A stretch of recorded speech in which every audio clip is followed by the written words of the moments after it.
Está no ar o programa Edital Especial. Hoje nós vamos conversar com o desembargador Carlos Santos, do Tribunal de Justiça do Estado do Rio de Janeiro. Ele é professor na Escola de Magistratura do Estado do Rio de Janeiro, a EMERGE, e trará para a gente informações sobre responsabilidade civil, como funciona a questão do consumidor, quando você tem direito a indenizações, assuntos assim. É muito interessante. Mas antes de passarmos para a entrevista, gostaria de fazer uma coisa diferente com vocês. Semana passada nós conversamos com o professor Marcos Paulo Marques Araújo sobre limpeza urbana, saneamento básico aqui na cidade. E ele doou para o programa, que será entregue a você, um livro sobre o tema que ele propõe, sobre a nova lei de saneamento básico. É um livro interessantíssimo, eu já li o livro, é ótimo mesmo. É um dos poucos livros sobre o assunto. Então vamos fazer o seguinte, quem me mandar um e-mail dizendo exatamente quem foi entrevistado semana passada, ou seja, o autor do livro, ganha o livro de presente. E o livro está autografado pelo próprio autor. Vamos à entrevista. Estamos aqui com o desembargador Carlos Santos, do Tribunal de Justiça do Estado do Rio de Janeiro, mestre em Direito Civil. Tudo bem, meu amigo? Tudo bem, Luiz. Vamos falar sobre responsabilidade civil hoje. O que é a responsabilidade civil?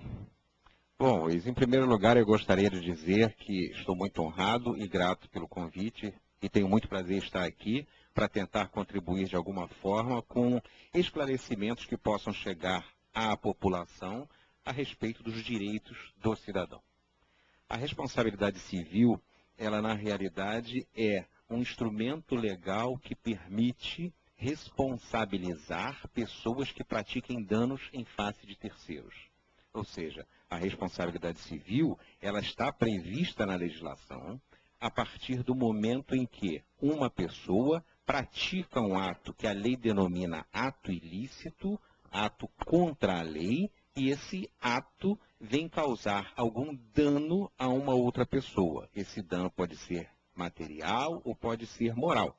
Então, essa pessoa lesada, ela tem o direito de vir ao judiciário e obter uma indenização que faça a competente reparação do dano. Quando se fala em dano quanto à imagem da pessoa ou quanto à moral da pessoa, nós estamos falando na seara do dano moral. Sim. E o dano material seria quando eu causo um prejuízo ao patrimônio dessa pessoa. Isso. Qual seria, então, na essência, a diferença entre o dano moral e o dano material? O dano material, ele, na realidade, ele é uma diminuição do patrimônio da pessoa. Eu vou te dar um exemplo. Um cidadão está dirigindo o seu carro.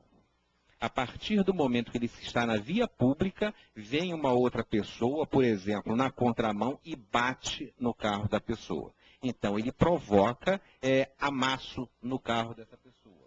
Ele vai à oficina e pede um orçamento de quanto vai custar reparar os danos do carro. Esse é o dano material. O dano material é aquele dano que causa uma diminuição do patrimônio. Ou seja, você tinha um carro que valia R$10.000. Aquele carro batido teve uma diminuição no seu valor de mercado. Então, ali reside o dano material. É a efetiva diminuição do patrimônio da pessoa. E o dano moral? O dano moral já é uma hipótese completamente diversa, porque o dano moral ele não tem como fundamento a diminuição patrimonial. O dano moral ele tem como fundamento ferimento a direito da personalidade. Os direitos da personalidade eles estão previstos na Constituição Federal, estão previstos hoje no Código Civil de 2002, aliás, é um dos tópicos que demonstram o maior avanço do Código Civil de 2002, a inserção no ordenamento privado, vamos dizer assim, de um capítulo inerente a direitos da personalidade. Então, à medida em que determinado ato contra a lei, ato ilegal, ato ilícito, fere direitos da personalidade, aí gera o direito a essa pessoa que se viu ferida em exigir uma reparação moral. Agora, vê-se, a reparação moral, ela não tem como fundamento uma diminuição do patrimônio. Ela tem, sim, como fundamento o atingimento à honra, né? O atingimento ao bom nome, né? O atingimento a um direito de imagem, por exemplo. Quando se está diante de uma situação em que uma pessoa vai parar no SPC ou no Serasa por causa de uma dívida que ela não tinha, tem um nome sujo de maneira injusta. Nós estamos falando então nessa seara do dano moral, é isso? Essa questão, Ruiz, é muito importante e também muito proveitoso e oportuno você ter tocado nesse ponto. Porque, é claro, ressalvados entendimentos em contrário, ressalvadas posições contrárias dentro do entendimento do tribunal, no meu modo de ver, a inserção indevida, tá? Não a inserção devida. Okay? A inserção indevida do nome de uma pessoa no SPC gera, sim, dano moral. E vou te dizer por quê. Hoje, nós vivemos numa sociedade globalizada, economicamente e, quiçá, socialmente globalizada. E eu acho que nós não podemos interpretar a lei de uma forma individualista. A gente tem que interpretar a lei de uma forma contextualizada com os problemas sociais que nós vivenciamos. Então, hoje, vou te dar um exemplo. Os cadastros negativos ou os cadastros restritivos de crédito, eles foram criados pelas empresas e pelos bancos como forma de proteção. Ou seja, eles vão conceder o crédito caso aquela pessoa não esteja inserida negativamente naquele cadastro. Então, esse cadastro, ele se comunica a todo o comércio. Ele se comunica a todo o serviço bancário. Então, essa globalização, ela tanto pode ser benéfica para o banco ou para as empresas, como pode ser maléfica para aquele que está inserido, para aquele cidadão que está inserido nesse cadastro. Então, eu costumo dizer o seguinte, hoje, a importância desses cadastros restritivos é tanta que, se uma pessoa estiver com o nome inserido nesse cadastro, ela se vê totalmente excluída do mercado de consumo.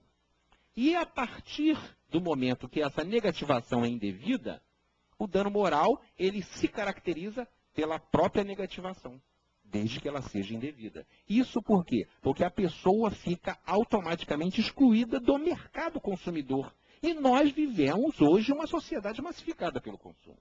O que deve fazer uma pessoa que teve o nome incluído num cadastro desse indevidamente? Qual a postura dela a partir de agora? O que ela tem que fazer? A postura dela é recorrer ao judiciário. Recorrer ao judiciário através de advogado ou através da Defensoria Pública. E quero dizer que a Defensoria Pública está instalada e funcionando em todas as comarcas do estado do Rio de Janeiro. Basta procurar onde fica a Defensoria Pública no fórum do respectivo município. Da respectiva comarca. A Defensoria Pública ou advogado particular, ele vai entrar com um processo demonstrando que aquela negativação foi indevida. Eu vou te dar um exemplo de negativação indevida. A pessoa que pagou no banco, o banco, por um problema técnico ou por um problema de sistema, não repassou o pagamento à empresa. A empresa, então, vê no seu sistema que a pessoa não pagou e manda o nome para o SPC. Ou seja, a falha de comunicação entre o banco e a empresa não pode prejudicar o consumidor. Então, essa negativação é indevida. Aí, o juiz, numa figura processual que chama antecipação da tutela, ele imediatamente determina a retirada do nome. E aí o processo prossegue para a aferição do dano moral.